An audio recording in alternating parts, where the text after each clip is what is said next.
Hello, everyone. Welcome back to my channel.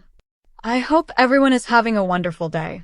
Before starting the video, please subscribe and keep watching for more detailed videos. Melissa shared an old black and white photograph of Diane, a snapshot in time, not polished, not perfect, and with it she posted what she called a long caption. She began, "I am so sad to hear that Diane Keaton has passed. It seems unreal to me that someone so vital and vibrant is gone." She said she always hoped Diane would continue living through her films, her roles, her influence, that she would, in a way, continue being present even after departure. In her tribute, Melissa added, "To imagine a world without her here seems impossible." Melissa also offered a memory. She once met Diane when she was only 17. It was a chance meeting, but one that left an impression. In her post, she confessed that she'd long held Diane as her idol, but she'd never allowed herself to admit it publicly. Why? Because she feared she'd gush and say something embarrassing. She didn't want Diane to know how deeply she admired her. She said, "People often ask me who my idol is, and I've never really answered truthfully because I hoped our paths would cross again, and I didn't want her to know that she was my idol." She had held that admiration silently, conservatively. But now, in this public space, she allowed herself to speak from the heart.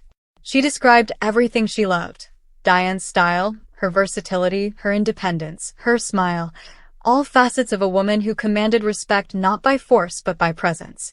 Melissa also admitted she had so many questions for Diane, questions that now would remain forever unanswered. And yet, she closed her message with a tender farewell. "I will simply say goodnight, sweet woman. May flights of angels sing thee to thy rest, with undying love me." Her tribute sparked a wave of shared grief. Followers responded with messages of thanks, disbelief, heartbreak. Melissa, what a beautiful tribute. I loved her too. What a class act she was. Such a loss. The replies revealed something. For many, Diane meant more than an actress. She was a touchstone, a creative compass.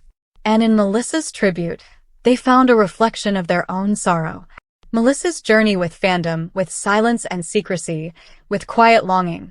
It reminds us how we often revere others from afar, placing them on pedestals and keeping a safe distance so we don't reveal too much. We worry about exposure, about disappointment, about inadequacy. But grief has a way of erasing those boundaries. When someone you've esteemed passes away, you find yourself revealing more of yourself than you intended. Melissa's words are a study in that opening. Carefully constructed sentences, a mix of strength and vulnerability, a balancing act between grief and gratitude. She didn't just say, "I admired you." She unpacked the layers: admiration, aspiration, nervousness, hopes unfulfilled. She admitted that meeting Diane would always be a little overwhelming. "My giddiness and idolatry would roll out slowly so that I might be able to chat with her like a normal person for a minute. Even in that, there's gentle self-awareness." She knew she would fumble.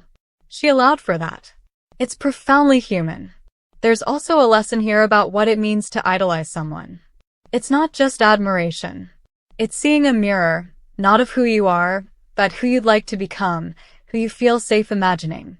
And it's carrying that presence silently until you can't anymore. In her tribute, Melissa doesn't linger on Diane's death. She doesn't recount a long biography. She centers the lived connection, her own emotional tether to Diane's life and work. She lets us feel her emptiness, not the emptiness of loss in the abstract. That's powerful, because loss in the abstract is easy. Emptiness at the level of a soul you recognized, whose light touched you, that gives language difficulty.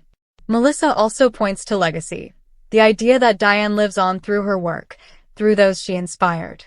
She wrote, "I know that she will live on through her extraordinary body of work and, most importantly, through her beloved children." She connects the personal and the public. Influence is not solely measured in fame or box office or awards. It's measured in the people whose lives were changed, quietly or openly. Within that tribute, Melissa also wrestles with imagination. She says, "To imagine a world without her here seems impossible." What does it mean to imagine a world without someone who has shaped your sense of possibility? She doesn't pretend it will be easy. She doesn't claim closure. She stays with the unsettled. That is where authenticity lies. Her closing words, "Good night, sweet woman, with undying love, me, your biggest fan," carry humility and devotion. She doesn't presume to know Diane's grief or her rest. She offers love, presence, remembrance. In telling her story, Melissa also reminds us of how our idols shape us silently. Those figures we never spoke to, yet whose presence guided us anyway.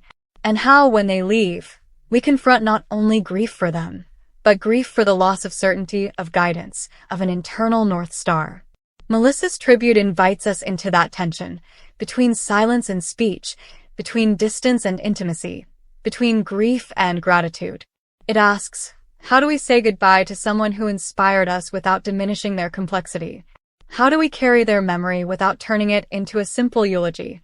I imagine Melissa, sitting somewhere in quiet, composing these words late into the night, her heart full, her fingers tentative over the keys, reaching for the right tone.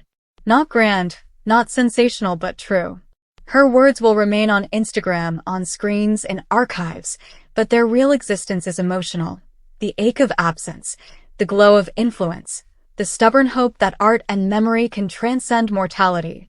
When we listen to her tribute, not as fans of Melissa, but as people who have lost icons, companions of inspiration, we remember our own voices that have been quieted, our own idols whose loss reverberates in memory. Melissa's tribute isn't just about Diane Keaton.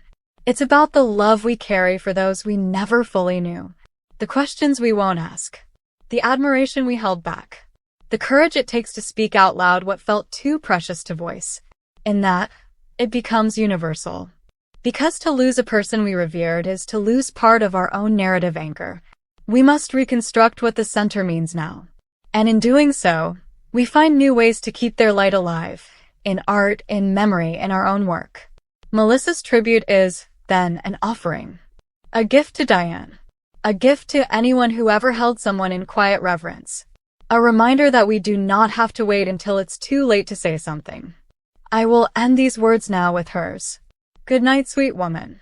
May flights of angels sing thee to thy rest. With undying love, me. May we each carry our own truths forward, luminous even when the light has shifted, and may we always name the hearts that shaped us before they're gone. Come back to our channel for all your updates. Thank you for watching.